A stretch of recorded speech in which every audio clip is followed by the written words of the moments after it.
Solid दोस्तों, welcome to money stalkers. देखिएगा, इस वीडियो के अंदर हम लोग बात करने वाले हैं तीन कंपनीज के बारे में। पहले हम बात करेंगे टाटा पावर के बारे में, बाद में हम बात करेंगे एक कंपनी के अंदर आपको 2:1 बोनस के बेनिफिट देखने को मिलने वाले हैं। एज वेल एस हम लोग बात करने वाले हैं ट्राइडेंट के बारे में। तीनों कंपनी के अंदर important updates as well as हमें इंपॉर्टेंट न्यूज़ देखने को मिल रही है, वही दोस्तों मैं आपके साथ शेयर करना चाहूँगा। जहाँ टाटा पावर की अगर बात की जाए तो टाटा पावर के अंदर आपको कल के दिन ऑलमोस्ट 1.5% के हिसाब से हमें जंप देखने को मिल चुके हैं। लेकिन इसी जंप के बाद आपको एक बहुत गजब की हमें पॉजिटिविटी के अंदर हमें न्यूज़ देखने को मिली, जहां सबसे बड़ा ऑर्डर अभी तक का सोलर रिगार्डिंग सबसे बड़ा ऑर्डर हमें टाटा पावर को मिलते हुए देखने को मिल चुका है। तो दोस्तों बेसिकली अभी हम आ चुके हैं न्यूज़ के ऊपर। यहाँ अगर आप देखोगे, SJVN inks pack with Tata power solar system for 1000 megawatt solar project, यानी कि टाटा पावर को 1000 मेगावाट सोलर प्रोजेक्ट हमें देखने को मिल चुका है। तो दोस्तों कंप्लीट न्यूज आप यहाँ देख सकते हो। State own SJVN limited on Thursday inked a pact with Tata Power Solar System to build a 1000 megawatt solar project with rupees 5500 crore इन राजस्थान, यानी कि राजस्थान के अंदर टाटा पावर ये प्रोजेक्ट डेवलपमेंट करने वाला है, जहां 5500 करोड़ के आसपास इस प्रोजेक्ट की हमें विड्थ निकल के टोटल हमें अमाउंट निकल के आ रही है। जहां दोस्तों अगर आप देखा जाए तो एग्रीमेंट हमें साइन करते हुए हमें देखने को मिला, जहां 1000 मेगावाट का हमें सोलर रिगार्डिंग प्रोजेक्ट हमें टाटा पावर करने वाला है। इसी के कारण जब भी किसी भी कंपनी को आपको पार्टनरशिप देखने को मिले या फिर हम बोल सकते हैं कोलैबोरेशन देखने को मिले, ऑर्डर मिले, प्रोजेक्ट मिले, तो जरूर उस कंपनी को लॉन्ग टर्म बेसिस के ऊपर आपको बेनिफिट देखने को मिल जाता है। कोई शॉर्ट टर्म बेसिस के ऊपर हमें ज्यादा बेनिफिट देखने को नहीं मिलता। तो दोस्तों टाटा पावर की अगर बात करें, टाटा पावर फंडामेंटली बहुत ही ज्यादा हमें कंपनी स्ट्रांग निकल के आने वाले फ्यूचर में जो डिमांड होने वाली वो कंपनी फुलफिल करने वाली। इलेक्ट्रिक व्हीकल रिगार्डिंग कंपनी अपना important role as well as हमें वाइटल रोल प्ले करते हुए देखने को मिल रहे हैं। अभी टाटा पावर का जो मेजरली जो बिजनेस हमें देखने को मिल रहा है सोलर रूफटॉप के अंदर, टाटा पावर एक मोनोपोली बिजनेस ऐसा आप या बोल सकते हो। सबसे ज्यादा हमें मार्केट कैप्चर सोलर रूफटॉप के अंदर हमें टाटा पावर ने यह करते हुए देखने को मिला है, और सोलर रिगार्डिंग ही टाटा पावर को बहुत गजब का हमें प्रोजेक्ट देखने को मिल चुका है। पिछले 6 महीने के अगर आप देखा जाए तो 224 रुपीज के आसपास हमें टाटा पावर का यह प्राइसिंग देखने को मिल रहा है। और अगर आप सपोर्ट देखना चाहोगे तो 200 रुपये के आसपास या टाटा पावर का हमें सपोर्ट लेवल देखने को मिल रहा है, as well as resistance level देखने को मिल रहा है। तो टाटा पावर का सपोर्ट लेवल दोस्तों आप यहाँ मान सकते हो, और टाटा पावर को लॉन्ग टर्म बेसिस के ऊपर आप कंटिन्यू करके होल्ड कर सकते हो। तो दोस्तों अभी हम बात करेंगे नेक्स्ट कंपनी के बारे में, जहां इसी कंपनी के अंदर आपको 2:1 का हमें बोनस का बेनिफिट आपको देखने को मिलने वाला है। अभी 2:1 यानी कि क्या, अगर आपके पास कंपनी के एक शेयर अगर होंगे तो एज अ कंपनी के द्वारा आपको 2 बोनस शेयर दिए जाएंगे, वही एक डेट के बाद या फिर एग्जीक्यूशन के बाद टोटल आपके पास हो जाएंगे 3 शेयर, यानी कि एक के बदले आपको 2 शेयर देखने को मिलने वाले। वैसे ही अगर आपके पास 100 शेयर होंगे तो कंपनी के द्वारा as a bonus share 200 share दिए जाएंगे, और वही एग्जीक्यूशन के बाद हो जाएंगे 300 शेयर। तो एक जो आपको शेयर आपको आपके पोर्टफोलियो के अंदर जो एक शेयर है, तो एक के बदले आपको 3 शेयर हमें देखने को मिलने वाले। ये दोस्तों पॉइंट आप नोट कीजिएगा। इसकी अगर एक डेट की अगर बात की जाए या फिर रिकॉर्ड डेट की अगर बात की तो बहुत ज़्यादा लोगों को हमें कन्फ्यूजन निकल के आता है। यहाँ अगर आप देखोगे तो इसके रिकॉर्ड डेट कंपनी ने अनाउंसमेंट कर चुके हैं 12 जुलाई 2022। तो अगर आप 11 जुलाई 2022 या फिर उससे पहले अगर कंपनी के अंदर बाइंग करोगे तो ही आप एलिजिबल हो जाएंगे, और तो ही आपको 2:1 बोनस का हमें बेनिफिट देखने को मिल जाएगा। तो दोस्तों बोनस के साथ साथ कंपनी ने शेयर होल्डर्स के लिए डिविडेंड का भी आपको बेनिफिट देना चाह रही है। यहाँ अगर आप देखा जाए तो 3 पर शेयर का, यानी कि 3 पर शेयर का आपको इस कंपनी के अंदर डिविडेंड का भी बेनिफिट देखने को मिलने वाला है।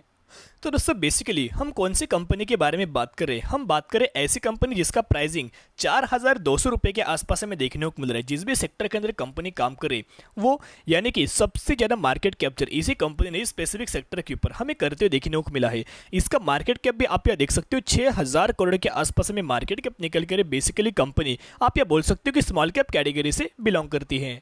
तो दोस्तों हम बात कर रहे JMMP फोल्डर के बारे में, जहाँ JMMP फोल्डर की अगर बात की जाए तो एक बहुत ही हमें बैड इश्यूज इस कंपनी की रिगार्डिंग हमें देखने को मिला था। बहुत ज़्यादा पुरानी कंपनी निकल के नहीं आ रही। 2018 के अंदर कंपनी स्टॉक मार्केट के अंदर हमें बेसिकली प्रेजेंट देखने को मिल चुकी थी। यहाँ अगर आप देखोगे तो ये जो हमें गिरावट देखने को मिली थी कोविड के समय, जो 2020 में मार्च के अंदर जो आपको गिरावट देखने को मिली थी, वही दोस्तों उसी रिगार्डिंग हमें गिरावट देखने को मिली। ये पैसे छोड़ देते तो यहाँ ये जो मैं आपके साथ हाईलाइट किया, यहाँ क्या हुआ था ओके, वो भी मैं आपके साथ शेयर करना चाहूँगा। जो लोग पहले से स्टॉक मार्केट के अंदर थे, जिनके पोर्टफोलियो के अंदर ये कंपनी थी उनको पता होगा कि एक स्पेसिफिक रातों रात ये जो हाईएस्ट पिक पॉइंट निकल के आ रहे, रातों रात कंपनी ने यहाँ OFS यानी कि ऑफर फॉर सेल डिक्लेयर किया था। OFS के कारण कंपनी के अंदर रातों रात डिक्लेयर करने के बाद अगले दिन से 10% का लोअर सर्किट पर लोअर सर्किट हमें देखने को मिला और कंपनी के अंदर ऑलमोस्ट 35% की सबसे हमें OFS देखने को मिला था। यानी कि लगातार, यानी कि अगर आपने आज के दिन निवेश किया है, फिर जिन भी लोगों ने निवेश किया था उनको कल से ही इस कंपनी के अंदर लोअर सर्किट पर लोअर सर्किट देखने को मिला था। इन्वेस्टर को निकलने के लिए मौका देखने को नहीं मिला था। उसके बाद जो शेयर होल्डर्स थे, बहुत ही आप यह बोल सकते हैं कि फ्रॉड हमें देखने को मिला था। उनके रिगार्डिंग बहुत ज़्यादा लोगों का पैसा लॉस में चला गया था। बहुत ज़्यादा लोगों ने पैसा कंपनी को बेच दिया तो लॉस में पैसा निकाल लिया था। लेकिन बाद में हमें रिकवरी देखने को मिली। कंपनी अच्छी दिखेगा, कंपनी अच्छे, बिजनेस अच्छे, पैरामीटर कंपनी अच्छे, फंडामेंटली बहुत ही ज़्यादा हमें स्ट्रॉन्ग निकल के आ रही। लेकिन सिर्फ और सिर्फ एक ही निगेटिविटी पॉइंट के कारण बहुत ज़्यादा लोग इस कंपनी के अंदर निवेश करने से डरते हैं। जहां अगर आप देखोगे तो 5,200 रुपए के आसपास कंपनी का तब हमें प्राइसिंग निकल के आ रहा था। 5,200 रुपए का प्राइसिंग 3,500 रुपए के आसपास कंपनी आ चुकी थी, यानी कि जब आपको OFS के कारण गिरावट हुआ था। लेकिन अभी 4,200 के आसपास हमें कंपनी देखने को मिल रही, अभी भी हमें रिकवरी देखने को नहीं मिली। लेकिन निवेश करने से पहले आप जरूर दोस्तों कंपनी के बारे में स्टडी कर सकते हो, एनालिसिस कर सकते हो, बाद में ही आप निवेश करने के बारे में सोच सकते हो। बोनस के कारण, डिविडेंड के कारण किसी भी कंपनी के अंदर आपको इन्वेस्ट नहीं करना चाहिए। तो दोस्तों अभी हम बात करेंगे ट्राइडेंट के बारे में। जहां ट्राइडेंट की अगर बात की जाए, एक बहुत गजब की हमें पॉजिटिव न्यूज़, एक हमें नेगेटिव न्यूज़ निकल के आ रही है। लेकिन ट्राइडेंट फंडामेंटली बहुत ज़्यादा स्ट्रॉन्ग है। इतना पॉइंट आप नोट कीजिए, जिस सेक्टर से काम कर रहा है, यानी कि टेक्सटाइल सेक्टर से कंपनी बिलोंग कर रहा है, आने वाले फ्यूचर में टेक्सटाइल सेक्टर के अंदर बहुत ज़्यादा आपको स्कोप देखने को मिल रहा है। और पूरे स्टॉक मार्केट के अंदर ऑलमोस्ट 350 कंपनी से भी ज़्यादा हमें कंपनीज आपको लिस्टेड देखने को मिल रही है जो बेसिकली टेक्सटाइल सेक्टर से बिलोंग करती है। लेकिन क्यों आपके मन में या फिर क्यों आपको ट्राइडेंट का नाम पता है? क्योंकि पता है कंपनी बहुत ही ज़्यादा फंडामेंटली हमें स्ट्रॉन्ग निकल के आ रही है। बेसिकली 46 रुपीज़ के आसपास कंपनी की हमें क्लोजिंग देखने को मिली और 45 रुपीज़ के आसपास हमें इसका रजिस्टर्स लेवल देखने को मिल रहा था। रजिस्टर्स लेवल को पार करके कंपनी अभी ऊपर हमें आते हुए देखने को मिल चुकी है।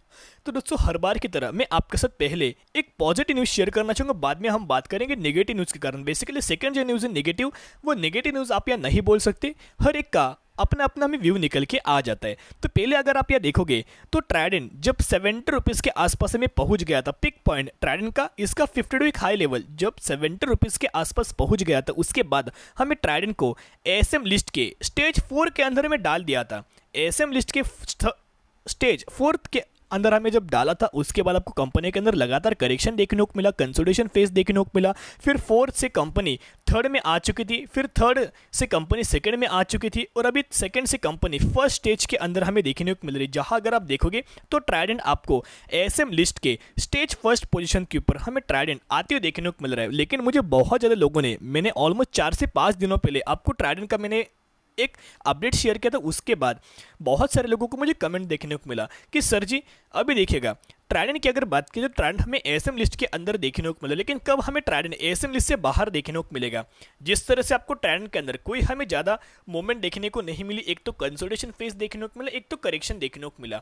अभी आप ध्यान सुन सकते हो, अगर ट्राइडेंट इसी तरह से 1 से 1.5 हफ्ते अगर परफॉर्मेंस दिया, ओके, ट्राइडेंट ने अगर इसी तरह यानी कि कंसोलिडेशन फेज और गिरावट या फिर सबसे ज़्यादा हमें तेज़ी देखने को नहीं मिली, कोई अगर आपको मूवमेंट देखने को नहीं मिली, तो 1 हफ्ते से 1.5 हफ्ते के बाद आपको ट्राइडेंट ASM लिस्ट से बाहर देखने को मिल सकता है। तो दोस्तों अभी हम आ चुके शेयर होल्डिंग पैटर्न्स के ऊपर। यहाँ अगर आप देखोगे तो कोई आपको ज़्यादा हमें चेंजेस देखने को नहीं मिले, सिर्फ 2 ही लोगों ने हमें चेंजेस करते देखने को मिले। एक तो गवर्नमेंट की अगर बात की जाए तो जहाँ मार्च मंथ के, यहाँ दोस्तों अगर आप देखा गया सितंबर मंथ की अगर बात की जाए तो यहाँ आपको 0.92% के आसपास गवर्नमेंट के पास स्टेक था। फिर बाद में दिसंबर 2021 की अगर बात की जाए तो ऑलमोस्ट डबल हमें गवर्नमेंट ने स्टेक करते देखने को मिला। और करंट बेसिस के ऊपर देखा जाए मार्च 2022 का अगर आप डेटा देखोगे तो ऑलमोस्ट आपको 0, यानी कि गवर्नमेंट ने जो भी हमें 2% के आसपास जो स्टेक था वो सेलिंग हमें करते हुए देखने को मिली। तो किन लोगों ने यहाँ बाइंग किया? सबसे पहले किस लोगों ने दोस्तों बाइंग करते हुए देखने को मिला? एफआईज ने अपना स्टेक इंक्रीज किया, पहले 2.14%, फिर 2.48%, अभी 3.13%। जहां स्टॉक मार्केट के अंदर एफआईज लगातार अपना माल बेच रहे थे, वही ट्राइडेंट के अंदर एफआईज ने हमें लगातार माल बाइंग करते आपको देखने को मिल चुका है। और सेकंड पॉइंट, हमें पब्लिक ने भी माल दोस्तों बाइंग करते आपको देखने को मिल चुका है। तो दोस्तों यही होते हैं, अगर कोई माल बेचता है तो कोई ना कोई हमें माल यहाँ बाइंग भी करते आपको देखने को मिल जाता है। इसको हम आप या बोल सकते हैं स्टॉक मार्केट। ओके, तो इस तरह से अगर आप देखा जाए तो 46 रुपीज़ के आसपास देखने को मतलब 1 से 2 क्वार्टर के अंदर आपको ट्राइडेंट 100 के नीचे देखने को नहीं मिलने वाला। इतनी कंपनी फंडामेंटली हमें स्ट्रॉन्ग शेयर निकल के आ रही है। और ट्राइडेंट का जो क्वार्टर 4 का हमें रिजल्ट्स देखने को मिलने वाला है 30 मई 2022 के दिन देखने को मिलने वाला है। तो चैनल को जरूर सब्सक्राइब करके रख लेना। जब भी मुझे इस रिगार्डिंग क्वार्टर 4 रिजल्ट्स का डेटा देखने को मिलेगा मैं आपके साथ 101% शेयर कर दूंगा। और जो भी लोग फ्रेश बाइंग करना चाहते हैं अभी आप वेट एंड वॉच कर सकते हो। एक ही पॉइंट नोट करना, क्वार्टर 4 रिजल्ट्स के बाद ही आप निवेश करने के बारे में सोच सकते हो। और जिन भी लोग पहले से निवेश कर चुके हैं वो ट्राइडेंट को लॉन्ग टर्म बेसिस के ऊपर होल्ड कर सकते हो। तो दोस्तों आप नजर तीनों स्टॉक के ऊपर रख सकते हो। तो आज के लिए इतने, अगर आपको वीडियो पसंद है जरूर वीडियो को लाइक एंड शेयर सब्सक्राइब कर सकते हो। फिर मिलेंगे।